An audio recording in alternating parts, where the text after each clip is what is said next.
Hello, સ્વાગત છે તમારું આપણી યુટ્યુબ ચેનલ ટોપર્સ ફેક્ટરીની અંદર.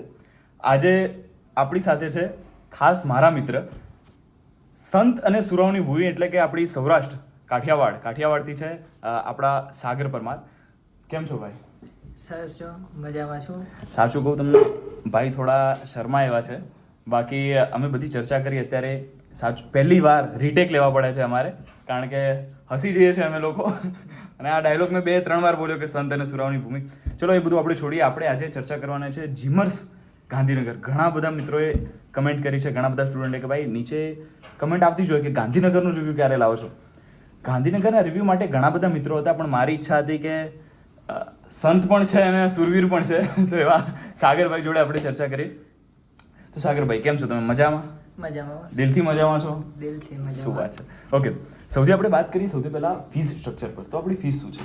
ફીસ સ્ટ્રક્ચરમાં એવું છે કે ગવર્મેન્ટ કોટા માટે એક સેમની ફીસ છે 1,65,000. બરાબર. અને એક યરની ટોટલ 3,30,000. ઓકે. અને જે હવે ફીસ એક્સ્ટ્રા થઈ છે ત્યારે 3,75,000 થઈ ગઈ છે એક યરની. બરાબર.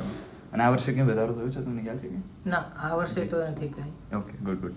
હવે આપણે વાત કરીએ એક્સ્ટ્રા ડિપોઝિટ પર. એટલે કે તમે જ્યારે હોસ્ટેલ જોઈન કરો છો ત્યારે કોઈ એક્સ્ટ્રા ડિપોઝિટ લે છે કે પછી પાછળથી કોઈ ડિપોઝિટ વગેરે? હા, હોસ્ટેલમાં જ્યારે એડમિશન લ્યો ત્યારે 5,000 રૂપિયા એક્સ્ટ્રા ડિપોઝિટ તરીકે લે છે. બરાબર. અને હોસ્ટેલ ફીસ છે 12,000 પર યર. બરાબર છે. ગરમી બહુ છે એકચ્યુઅલી.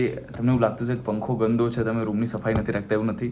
અમારા એક ફ્રેન્ડનો રૂમ છે, કેમ કે મારા રૂમ પર લાઇટ નથી આવતી અને અહીંયા થોડી લાઇટ વધારે પડતી આવે છે, ખબર નહીં. ને ગરમી બહુ છે, એસી છે નહીં આ રૂમમાં, અને એસીવાળા રૂમમાં લાઇટ ના આવે એવું બધું છે. એટલે અમે બહુ સ્ટ્રગલ કરીને પંખો બંધ રાખીને કર્યા છે. પહેલાં ભાઈને થેન્ક યુ કહેજો હા તમે નીચે કમેન્ટમાં, નહીં તો ચાલે નહીં જરાક પણ. ઓકે, આપણે વાત કરીએ હવે મેસ ફીસ. મેસ ફીસ શું છે? મેસ ફીસ પર મંથ આવે છે કે એમને? પર મંથ લે છે 3,000. ઓકે. અને એવું કંઈ છે કે તમે હમણાં કહેતા હતા કે પીજીની મેસ અને આપણી યુજીની મેસ અલગ અલગ, એવું શું છે એની સિસ્ટમ? અમારે 3 હોસ્ટેલ છે, girls hostel, PG boys hostel and boys hostel. જેમાં બોયઝ હોસ્ટેલમાં MBBS ના બધા ફાઇનલ યર સુધીના બધા બાળકો રહે છે. પીજી હોસ્ટેલમાં ઇન્ટર્નશિપ વાળા રહે છે, જે મિક્સ હોસ્ટેલ છે. ટૂંકમાં એમાં ગર્લ્સ બોયઝ બંને રહી શકે છે. અને એક ગર્લ્સ બોયઝ હોસ્ટેલ છે. ગર્લ્સ હોસ્ટેલ જે તમારી યુજીની છે એની મેસ અને બોયઝ હોસ્ટેલ યુજીની અલગ અલગ? હા, બંનેની મેસ અલગ અલગ છે. અને ત્રણ હોસ્ટેલની મેસ અલગ અલગ છે. અત્યારે બોયઝ હોસ્ટેલની મેસમાં અત્યારે તો બંધ છે, પણ તે ચાલુ હોય છે અને 3,000 એની ફીસ છે. પીજી હોસ્ટેલની મેસ તમારે અત્યારે જવું હોય પીજી હોસ્ટેલમાં જમવા માટે તો તમે જઈ શકો, છૂટ છે. એટલે એમાં એવું છે, હમણાં અમે ચર્ચા કરી કે જે ટેન્ડર વગેરે આપ્યું હોય છે જે કોન્ટ્રાક્ટરને, એ કંઈ ખતમ થઈ ગયું છે, એટલે નવું આવે નહીં, રિન્યુ થાય નહીં ત્યાં સુધી બંધ છે બોયઝ હોસ્ટેલ. એટલે એવું ન ટેન્શન લેવું કે ભાઈ જમવાનું ત્યાં મળે જ નહીં તો અમે બંધ કરી દઈશું, ત્યાં એડમિશન નથી લેવું, સ્વિચ કરી લેવું. એવું નથી. કોલેજ ઓવરઓલ સારી છે. આપણે વાત કરીએ હોસ્ટેલ ફેસિલિટીઝની, તો રૂમ શેરિંગ કેટલા સ્ટુડન્ટ વચ્ચે હોય છે? રૂમ શેરિંગ બોયઝ હોસ્ટેલમાં 3 વચ્ચે છે. ઓકે. જેમાં કોમન બાથરૂમ ફેસિલિટી છે. ઓકે. અને એક ફ્લોર પર 20 રૂમ હોય છે અને એક રૂમમાં 3 ને શેરિંગ આપે છે. 61 લોકો થાય એક ફ્લોર પર. જી. અને એટલા વચ્ચે કેટલા, અને બીજું ખાસ આ તમે કહેતા હતા કે ભાઈ જે રૂમ વોશરૂમ છે એ અટેચ નથી, કોમન છે. અને કેટલા છે? એક ફ્લોર પર 10 નાહવા માટે એના માટે છે અને ટોયલેટ માટે 10 અલગથી છે. પણ તમને લાગતું નથી કે ભાઈ 10 તો અઘરા પડી જાય 60 લોકો વચ્ચે, આમ થોડું તકલીફ પડી શકે છે? સાફ સફાઈ કેવી હોય છે? સાફ સફાઈ રેડી હોય છે, સાફ સફાઈમાં કઈ પ્રોબ્લેમ નથી, પણ બાથરૂમ ને થોડાક ઓછા છે એટલે થોડીક પ્રોબ્લેમ થઈ જાય. સવારે વહેલું ઉઠીને જવું પડે બધાને. અમારે એવું કલ્ચર છે કે લોકો નજીકમાં પીજી લઈને રહેતા હોય, એવું કંઈ કલ્ચર તમે જોયું આજુબાજુમાં? ના, એવું મોટા ભાગના સ્ટુડન્ટ હોસ્ટેલમાં હોય છે, બાકીના લોકલાઇટ છે કે એવી રીતના છે. પીજીમાં તો બહુ ઓછા રહે છે. ગુડ. વાત કરીએ રૂમ વગેરે એસી છે કે નોન એસી, શું છે? રૂમમાં નોન એસી છે. કુલરની છૂટ છે, પણ એસી ના નખાવી શકો. કુલરને એવું તમારે નાખવું હોય તો તમને છૂટ આપેલી છે કે તમે તમારા પૈસે તમે 3 જણા વચ્ચે કુલર લઈ શકો અને રૂમે રાખી શકો. આપણે વાત કરીએ મેસ ચાલુ હતી ત્યારે, અથવા પીજી મેસમાં તમે જમવા જાવ છો તો એની ક્વોલિટી કેવી છે? જીવી શકે સામાન્ય માણસ ખાઈને? હા, એવું બધું તો સરસ નથી, પણ ચાલી શકે એવું છે કે ના, ખાવાનું સારું જ છે, પણ આપણે Survive જેવું કરી શકીએ આપણે. ઘરે જેવું હોય તેવું નથી. બધે એવું છે તો. બરાબર. આપણે એક ક્વેશ્ચન રહી ગયો મારા ખ્યાલથી યુનિવર્સિટી ફીસનો. યુનિવર્સિટી ફીસ જે જીમર્સ ગાંધીનગર છે એ પણ અમારી સાથે ગુજરાત યુનિવર્સિટીની અંદર આવે છે, અમદાવાદ. તો બધી જેટલી પણ કોલેજો છે ગુજરાત યુનિવર્સિટીની, બધાની ફીસ 1225 રૂપિયા છે. આપણે વાત કરીએ હોસ્ટેલની ટાઈમિંગ માટેની, તો આપણે પહેલાં જણાવશું ગર્લ્સ માટે શું છે, કારણ કે મોટાભાગની ઓડિયન્સ અમારી ગર્લ્સ અને પેરેન્ટ્સ જોતા હોય છે આવા વિડીયો. ગર્લ્સ હોસ્ટેલની જે ટાઈમિંગ છે, રાતના 11 વાગ્યા સુધી ઓપન હોય. 11 વાગ્યા પછી કમ્પલસરી બંધ થઈ જાય છે, અને ગર્લ્સને 11 વાગ્યા સુધીમાં હોસ્ટેલ આવી જવાનું જોઈએ બધાને. અને બોયઝ હોસ્ટેલમાં 12 વાગ્યા સુધીની રાતે હોય છે, કે 12 વાગ્યા સુધી બોયઝ હોસ્ટેલ. તમે ફોલો કરો છો કે? એટલે બધી જગ્યાએ ફોલો થતું નથી એવું મેં જોયું છે. અમારે બોયઝ રીડિંગ ને એવું કરતા હોય કે લાઇબ્રેરીએ જતા હોય તો થોડીક વાર લાગે હોય એક્ઝામ્પલ, ત્યારે ટાઈમિંગ ચેન્જ કરી નાખે, ટાઈમિંગ વધારી નાખે કે તમારે 12 વાગ્યા પછી આવો. Okay, good. થોડીક હવે વાત કરીએ આપણે એન્વાયરમેન્ટ, એટલે કે એકેડમિકની વાત કરીએ તો એકેડમિકમાં ફેકલ્ટીની ક્વોલિટી કેવી છે તમારે ત્યાં? ફેકલ્ટી બધા સરસ છે, ગુડ છે. તમારે બધા ડાઉટ ક્લિયર કરાવી દઈએ. એટલે લેક્ચર પછી પણ આપણને કોઈ સપોર્ટ જોઈએ તો આપણે જો સપોર્ટ જોઈએ તો આપણે કંઈ ન સમજાવવું હોય તમે પર્સનલ જઈને મળી શકો છો, બધું તમને જોરદાર સ્કૂલની જેમ તમને શીખડાવી શકે. ઓકે, લેક્ચર હોલની વાત કરીએ તો કેટલા છે અને વર્કિંગમાં અત્યારે કેટલા છે?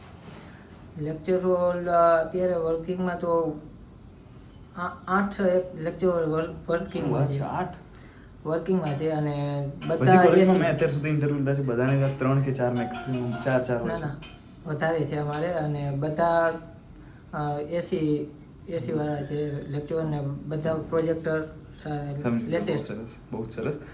થોડીક આપણે વાત કરીએ લેબોરેટરીઝની. તો ડાયસેક્શન હોલ ફર્સ્ટ યરની અંદર તમે હતા ત્યારે કેવા હતા? લેબોરેટરીઝ કેવી હતી? ઇક્વિપમેન્ટ બધા પરફેક્ટ હતા ને? હા, લાઇબ્રેરી છે, લેબોરેટરી, પછી ડાયસેક્શન રોલ, બધું અત્યારે સારું છે, અને બધામાં ઇક્વિપમેન્ટ પણ નવા અને લેટેસ્ટ ઇક્વિપમેન્ટ વાળો છે. આમ તો જીમર્સ ગાંધીનગરને ઘણા વર્ષ થઈ ગયા મારા ખ્યાલથી, એટલે એવું બધી વસ્તુ તો 15-16 વર્ષ જેવું થઈ ગયું. જે પણ કોલેજ નવી બને છે એની અંદર પહેલી 1-2 બેચ જે હોય એને થોડી આ બધી પ્રોબ્લેમ થઈ શકે છે કે ઇક્વિપમેન્ટ નથી, થોડી ફેસિલિટી ઓછી હોય છે, પણ પછી તો 5 બેચ જાય એટલે પછી કંઈ વાંધો ના હોય, બધે પરફેક્ટ જ હોય છે. તમે હા ધ્યાન રાખજો, કોઈ પણ કોલેજની અંદર એડમિશન લો છો, તમે ફર્સ્ટ બેચ હશો તો ઘણું બધું તમે મિસ કરો છો. ફર્સ્ટ બેચમાં એડમિશન લેવું એના કરતાં કોઈ બીજી કોલેજમાં લેવું એ વધારે હું તમને પ્રેફર કરીશ, સજેસ્ટ કરીશ. ઓકે, હવે વાત કરીએ આપણે લાઇબ્રેરીની. તો લાઇબ્રેરી એસી છે, નોન એસી છે, ટાઈમિંગ વગેરે શું છે એનું? લાઇબ્રેરી એસી છે, ફૂલ એસી છે. તમારે રીડિંગ કરવા માટે ખુલ્લી જાય છે. રાત્રે 2 વાગ્યા સુધી લાઇબ્રેરી પણ ઓપન હોય છે. ગર્લ્સ બોયઝ માટે અલગ રીડિંગ રૂમની સુવિધા છે, કે જો બોયઝને અલગથી વાંચવું હોય તો એ અલગથી રીડિંગ રૂમ એટલે આ હોસ્ટેલની અંદર છે કે પછી? ના, હોસ્ટેલની અંદર નથી, લાઇબ્રેરીની બાજુમાં જ છે. ઓકે, અને એનું ટાઈમિંગ શું છે? એનું પણ 2 વાગ્યા સુધી? એનો લાઇબ્રેરીની સાથે જ છે. જી. કે બોયઝ કોમન રૂમ છે અને ગર્લ્સ કોમન રૂમ છે, કે ગર્લ્સ ને બોયઝ ને અલગ. હોસ્ટેલમાં કઈ અલગથી એવું કઈ છે રૂમ કે વાંચવા માટે? હોસ્ટેલમાં દરેક હોસ્ટેલમાં ગ્રાઉન્ડ ફ્લોર પર એક કોમન રૂમ હોય છે, કે જ્યાં તમારે રીડિંગ કરવું હોય તો કરી શકો. બહુ સરસ. આની કોઈ ફીસ છે તમારી લાઇબ્રેરીની અલગથી? ના, લાઇબ્રેરીની કોઈ ફીસ નથી. થોડીક વાત કરીએ આપણે કેમ્પસની. તો પ્લેગ્રાઉન્ડ કેવું છે? સ્પોર્ટ્સ ફેસિલિટી કેવી છે? કોઈ અલગથી બેડમિન્ટન કોર્ટ વગેરે કંઈ છે તમારે? હા, બેડમિન્ટન કોર્ટ છે, ટેબલ ટેનિસ માટે અને એના માટે ઇન્ડોર ગેમ માટે અલગથી સુવિધા છે, અને ક્રિકેટ માટે અલગથી ગ્રાઉન્ડ પણ છે. ઓકે, પછી કલ્ચર કેવું છે તમારું આ બધા સ્પોર્ટ્સ માટેનું? બધા રમે છે, રમતા હોય? હા, બધા રમે છે. બધી ગેમ દર વર્ષે સ્પોર્ટ ફેસ્ટિવલ કરે છે, કે દર વર્ષે અલગ અલગ બેચ આયોજિત કરે સ્પોર્ટ ફેસ્ટિવલ, જેમાં અલગ અલગ ગેમો અઠવાડિયા સુધીનો લાંબો હોય છે, કે બધા રમતા હોય છે. બહુ સરસ. અલગ અલગ ગેમો, indoor outdoor game. Okay, garden, green spaces વગેરે કેવું છે તમારે? ગાર્ડન કોલેજમાં ગાર્ડન નથી. ઓકે, પણ કોલેજની પાછળ જ એક પબ્લિક ગાર્ડન છે, કે જ્યાં તમે જઈ શકો છો. જી જી જી, બહુ સરસ. વાત કરીએ આપણે કેન્ટીનની. કેટલી કેન્ટીન છે અને કેવું છે એનું? કોલેજમાં જે કોલેજ છે ત્યાં કોલેજમાં કેન્ટીન છે જે 24 કલાક ચાલુ હોય છે. કોલેજ ચાલુ હોય તે ટાઈમમાં ચાલુ હોય છે, પણ બોયઝ હોસ્ટેલની અલગથી કેન્ટીન છે ઓકે. જે રાત્રે 9 વાગ્યા પછી બંધ થઈ જાય. અને જે બાકીની હોસ્ટેલો છે, પીજી હોસ્ટેલ જે ગર્લ્સ હોસ્ટેલ, એમાં પણ અલગથી કેન્ટીન છે જે 9 વાગ્યા પછી બંધ થઈ જાય છે. બરાબર. હોસ્પિટલની કોઈ એના પેશન્ટ માટે 24 કલાક ચાલુ રહે હા, છે? સિવિલ કેન્ટીન પણ છે કેમ્પસમાં કે જે 24 કલાક ચાલુ હોય છે, જ્યાં બધું જ જમવાથી લઈને બધી વસ્તુ મળી જાય છે. એ પેલું એ જ એરિયા છે હમણાં તમે જે વાત સાથે વાત કરી કે જ્યાં અલગ અલગ ચા પૌવાની અલગ અલગ દુકાનો લાગે છે, એટલે આમાં કેવું છે, મેં આવું ક્યારેય જોયું નથી કે કોઈ મેડિકલ કોલેજની અંદર હોસ્પિટલની બાજુમાં આ રીતે ફ્રેન્ચાઇઝી વગેરે અલગ અલગ બધી દુકાનો વગેરે છે. આ કોઈ માર્કેટ ટાઈપનું લાગે છે. બધું છે ત્યાં. હું એક વખતે લગભગ મારા ફ્રેન્ડ્સ જોડે મેં બધા ગાંધીનગર ફરવા રાતે ફર્સ્ટ યરની અંદર કઈ રીતે રાતે નીકળ્યા છું બધા બાઇક લઈને, રાતે 3-4 વાગે ત્યાં પહોંચ્યા. પછી અમને ખબર પડી કે આ બધું કેમ્પસની અંદર તમારે છે. બહુ સારી વસ્તુ છે. તમે આ રીતે રાતે ના ફરતા. ઓકે, આપણે વાત કરીએ એડિશનલ ફેસિલિટી લાઈક જીમ વગેરે કંઈ છે? Swimming pool? ના, જીમ કે સ્વિમિંગ પુલ કે એવું કાંઈ નથી. ઓકે, સરસ. હોસ્પિટલની વાત કરીએ તો હોસ્પિટલની અંદર પેશન્ટ ફ્લો કેવો છે? બધી ફેસિલિટી છે? ગવર્મેન્ટ છે? હોસ્પિટલ તો ગવર્મેન્ટ છે, એટલે પેશન્ટ તો 24 કલાક તમને જોવા મળે, પણ જે ફેસિલિટી છે એ બહુ સરસ છે.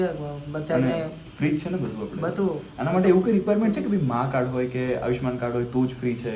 ના, સ્ટુડન્ટ માટે બધા માટે ફ્રી છે. અને પેશન્ટ માટે ફીસ છે, ચાર્જ લાગે, પણ જે અમુક જે રિપોર્ટ કરાવવાનો એના ચાર્જ લાગે. ઓકે. બેઝિક આ જે ઓપીડીમાં બતાવીએ એમાં બધા માટે કોઈ ચાર્જ? એ બધું ફ્રી છે. બહુ સરસ. વાત કરીએ આપણે ડિસ્ટન્સ કેટલું છે તમારી હોસ્પિટલથી અને તમારી હોસ્ટેલથી? કારણ કે સ્ટુડન્ટને પછી પોસ્ટિંગમાં જવાનું હોય તો. ના, 2 થી 3 મિનિટના રસ્તામાં તમે હોસ્ટેલથી નીકળો તો તમે હોસ્પિટલ અને કોલેજે પહોંચી જાવ છો. હોસ્ટેલ અને કોલેજ સાવ નજીક જ છે, સામે જ છે એવું કહેવાય, કે જેમાં 5 મિનિટ થઈ તમને પહોંચતા. મને ખ્યાલ છે, હું તો ત્યાં હોસ્ટેલ આવેલું છું. મારે બધા ક્વેશ્ચન પૂછવા પડે છે. ઓકે, સૌથી ફેવરેટ બધાનો ક્વેશ્ચન બધા લોકો વારે ઘડીએ જ પૂછે, કદાચ કમેન્ટમાં ના પૂછતા હોય પણ કોલ કરીને પૂછવાવાળો જે ક્વેશ્ચન હોય છે આ હોય છે કે રેગિંગ થાય છે કે નહીં? સિનિયર જુનિયર વચ્ચે રિલેશન કેવા છે? રેગિંગ તો ના કહેવાય, પણ સિનિયર જુનિયર વચ્ચેનો જે રિલેશનશિપ છે જે તેમાં નોર્મલ કે તમારા વિશે જાણકારી આવો છો ત્યારે જાણકારી લે કે તમે કઈ એરિયામાંથી આવો, ટૂંકમાં કયા ભાગમાંથી આવો છો, સમજી ગયો. ઇન્ટ્રોડક્શન થાય. હમણાં મેં એ પાટણનું ઇન્ટરવ્યૂ કર્યું હતું ગયા વર્ષે, અને પાટણના ઇન્ટરવ્યૂમાં જે ભાઈ હતા એમને કહ્યું કે ઇન્ટ્રો વગેરે થતું હોય છે કોલેજમાં. તો પેલું પાટણનો જે કિસ્સો બન્યો ને કે એક સ્ટુડન્ટનું આ જે રેગિંગ વગેરેનો કિસ્સો બન્યો હતો, ત્યારે મારી અંદર કમેન્ટ આવે છે કે તમે લોકો બધા રેગિંગ લો છો, નામ કરો છો, એક સ્ટુડન્ટનું મૃત્યુ થઈ ગયું કે તમારા ઇન્ટ્રોડક્શનમાં આ. સૌથી પહેલાં હું કહું છું તમને, હું ક્યારેય રેગિંગના સપોર્ટમાં નથી. અને હું તો એટલો વિરોધી છું. રેગિંગ એ કોણ લે? મેં એક વસ્તુ નોટિસ કરી છે, રેગિંગ કોણ લે છે એના માટેનું. જેટલા પણ મારા મેડિકલ ફ્રેન્ડ છે કે મેં અત્યારે આખું નોટિસ કર્યું છે, હું સૌથી મોટો વિરોધી છું રેગિંગ વગેરેનો. જે લોકો ઇનસિક્યોરિટી સાથે જીવી રહ્યા છે, જે લોકોને પોતાનું કહેવાય ને કે પોતાની આઈડેન્ટિટી બતાવી છે કોઈ રીતે, કે સામાન્ય એમના મિત્રો હોય કે સામાન્ય એમના બેચ હોય કે એમના જેટલા પણ રિલેટિવ છે, એમનું કોઈ અસ્તિત્વ ગણતા નથી લોકો. એવા લોકો જ આ રેગિંગ લેવાનો પ્રયત્ન કરતા હોય છે, કોઈ પોતાને કંઈક બતાવી એમ.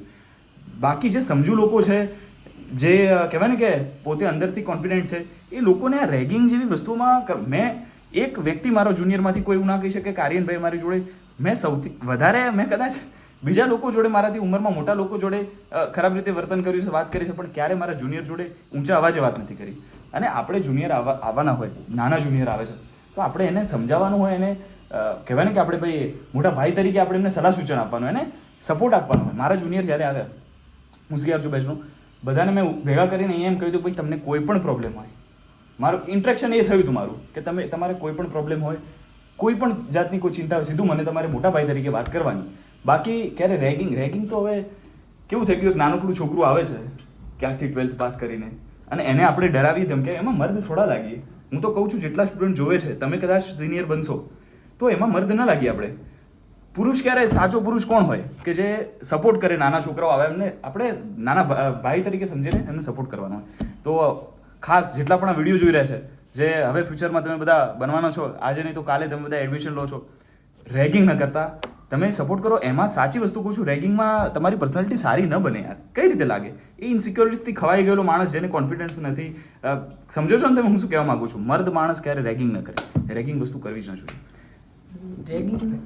રેગિંગ તો નથી થતી, પણ તમારે ઇન્ટ્રોડક્શન લે કે એ અલગ વસ્તુ છે. ઇન્ટ્રોડક્શન કેવી વસ્તુ છે? રેગિંગ કે એવું કાંઈ નથી. ઇન્ટ્રોડક્શન કેવું છે?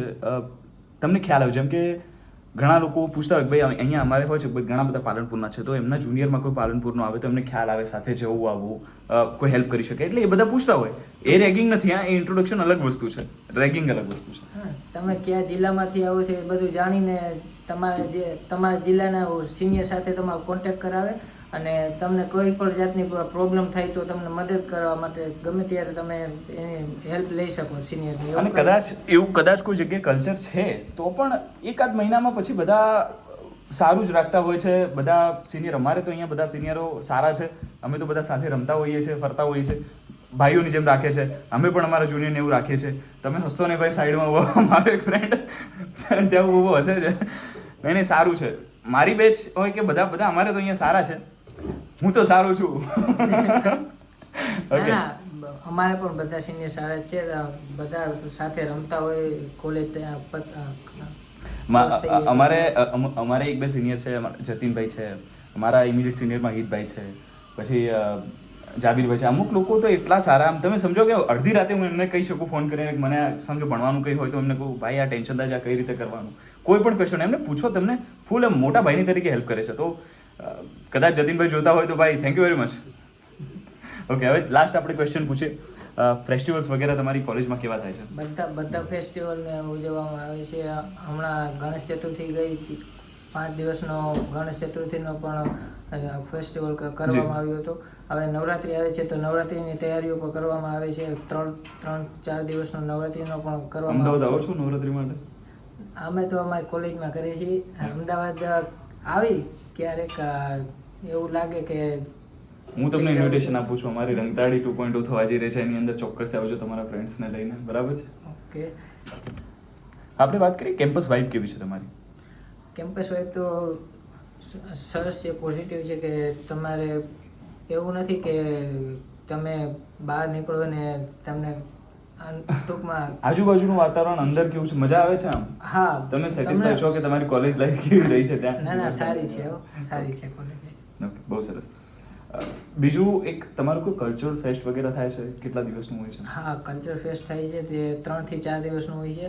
જેમાં બધાને ડાન્સ છે, કલ્ચરને લગતું છે. તમે અલગથી તમને કોઈ ટેલેન્ટ છે તો તમે એ પણ બતાવી શકો છો. કોઈ ઇન્સ્ટ્રુમેન્ટ તમને વગાડતા આવડતું હોય, તમને કાંઈ ગીત ગાતા આવડતું હોય, ડાન્સ, બધું તમે કરી શકો. કે તમે નામ લખાવી દેવાનું કે તમારે આ બધું મને આવડે છે, મારે આ પરફોર્મ કરવું છે, તો તમને ઓડિટોરિયમ હોલ તેના માટે. અને હા, તમારું ઓડિટોરિયમ બહુ સારું એવું છે. મોટું, મારા ખ્યાલથી બધી કોલેજો કરતા સૌથી બેસ્ટ તમારું છે ઓડિટોરિયમ, આટલું મોટું. અને જ્યાં કોઈ ઓડિટોરિયમ હોલનો એવું છે કે કોઈ પણ નેતા આવે કે ત્યારે જેમ મીટિંગ કે એવું થાય ત્યારે ઓડિટોરિયમ હોલમાં ઘણીવાર આવે છે. કાર્યક્રમ. તમારે આ જે કહેવાય ને કે સ્પોર્ટ્સ વીક વગેરે, એ આ કલ્ચરલ ફેસ્ટની સાથે થાય છે? ના, અલગથી થાય છે. સ્પોર્ટ્સ વીક ને તે બધું અલગથી હોય છે. કલ્ચર ફેસ્ટ અલગથી છે, સ્પોર્ટ્સ વીક ને અલગથી છે. બહુ સરસ. તમારા જુનિયર માટે તમે લાસ્ટમાં કંઈ કહેવા માંગો છો? સલાહ સૂચના કોઈ ભણવા બાબતે કે કોઈ બીજી બાબતે? જુનિયર માટે બીજું તો નહીં, પણ જો ભણવા માટે ને બધી રીતે જીમસ ગાંધીનગર સારી છે કોલેજ. તમે આવો, તમે એડમિશન લ્યો, પછી તમે અહીંયા આવશો એટલે તમને સિનિયર બધું ગાઈડ કરી જ દેશે. કે સિનિયરથી તમારે ડરવાની જરૂર નથી. સારા છે બધા, તમને ગાઈડ કરશે. અને ભણવા બાબતે કે તમારી મોજ મસ્તી જે કરો બધું સરસ રીતે થાય છે. બધામાં તમને વાંધો નહીં આવે. તમારે ભણવું હોય, મજા કરવી હોય હાથે. અને અમદાવાદ નજીક છે એટલે અમદાવાદ ને ગાંધીનગર અલગ ના કહેવાય, એક જ છે હવે તો. ઓકે, તો હવે આપણે એનો જે ઇન્ટરવ્યુ છે એનું અંત લાવીએ છીએ. બરાબર છે? તમારે હજુ કંઈ કેવું છે અલગથી? બીજું તો શું કહું મારે? ઓકે, તમે અહીંયા આવ્યા, ગાંધીનગરથી, અને આ જે કહેવાય ને ઇન્ટરવ્યૂ માટે ખાસ તમે ટાઈમ પાડ્યો એના માટે થેન્ક યુ વેરી મચ. અને બધાએ ભાઈને થેન્ક યુ કહેવાનું છે. ખાસ એમને ટાઈમ નહોતો તો પણ મેં બોલાવે છે અને રૂબરૂ અમે વાત કરી છે, કારણ કે બીજા કોઈ જોડે મારે ઇન્ટરવ્યૂ કરવું નહોતું, ભાઈ જોડે જ કરવું હતું, એટલે પછી એમને બોલાવે. તો તમારે થેન્ક યુ કહેવાનું છે. ઓકે, ચલો, થેન્ક યુ વેરી મચ. જય શ્રી રામ.